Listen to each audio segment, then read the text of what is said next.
ఇదండి simple recipe అయినా సాబుదానా కిచిడి.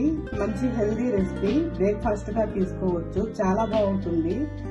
మీరు చేసి రుచి చూడండి. మీకు గనక వీడియో నచ్చినట్టయితే లైక్ చేయండి, షేర్ చేయండి, సబ్స్క్రైబ్ అవ్వండి. మా వీడియోని చూస్తున్నందుకు థ్యాంక్ యూ ఫ్రెండ్స్. ఫ్రెండ్స్, ఈరోజు సగ్గు బియ్యం ఆలుతోటే కిచిడి చేసుకుందాం. 1 కప్పు సగ్గు బియ్యాన్ని శుభ్రంగా కడిగి కప్పుకి కప్పు నీళ్లు పోసి నైటే నానబెట్టేసుకోవాలి. ఈ విధంగా పొడి పొడిగా ఉండాలి. 1 పావు కేజీ బంగాళాదుంపల్ని చెక్కు తీసి సన్న పీసులుగా కోసేసుకోవాలి. ఉడికిచ్చి కూడా వేసుకోవచ్చు. ఈ విధంగా ముక్కలుగా కోసేసుకోవాలి. ఇప్పుడు అల్లం మిర్చిని కచ్చా పచ్చాగా దంచేసుకోవాలి. ఈ విధంగా దంచేసుకోవాలి. ఇప్పుడు కడాయి పెట్టుకొని కొద్దిగా నెయ్యి వేసేసుకోవాలి. ఇప్పుడు దీనిలో 1 స్పూన్ జీలకర్ర వేసేసుకోవాలి. మనం దంచుకున్న అల్లం పచ్చిమిర్చి వేసి వేయించుకోవాలి. పచ్చి వాసన పోయే వరకు వేయించుకోవాలి.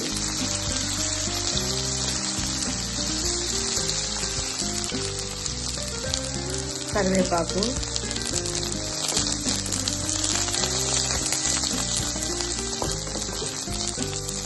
తరిగి పెట్టుకున్న బంగాళాదుంప ముక్కలు,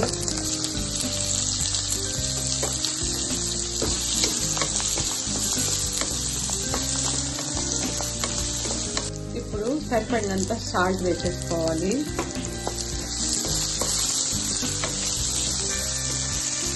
ఇప్పుడు ఇది సిమ్ లో పెట్టి మూత పెట్టి మగ్గించుకోవాలి. బంగాళాదుంప ముక్కలు ఉడికేలోపు మనం వేరుశనగ పప్పులు వేయించి పొట్టు తీసుకున్నవి 1 అరకప్పు మిక్సీ జార్లో వేసి కచ్చా పచ్చాగా వేసేసుకోవాలి. ఈ విధంగా వేసేసుకోవాలి. మనం ఇప్పుడు నానబెట్టి పెట్టుకున్న ఈ సగ్గు బియ్యంలో కచ్చా పచ్చాగా వేసుకున్న ఈ పప్పుల పొడి వేసేసుకోవాలి. వేసి బాగా కలిపేసుకోవాలి. ఏదైనా తడి ఉంటే పీల్చేస్తుందండి. ఇప్పుడు బంగాళాదుంప ముక్కలు కొంచెం ఉడికాయి.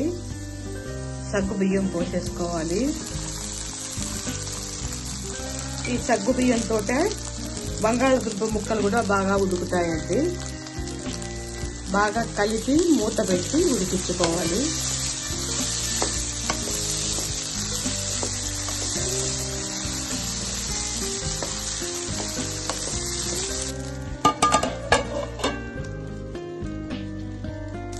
మాడకుండా మధ్య మధ్యలో కలుపుకుంటూ ఉండాలి. అడుగంటుకి కొంచెం ఉడకాలి.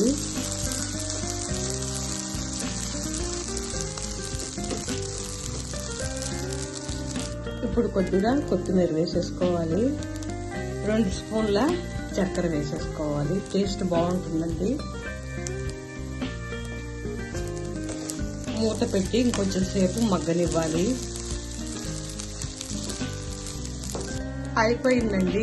ఇప్పుడు కొద్దిగా నిమ్మరసం పిండేసుకోవాలి.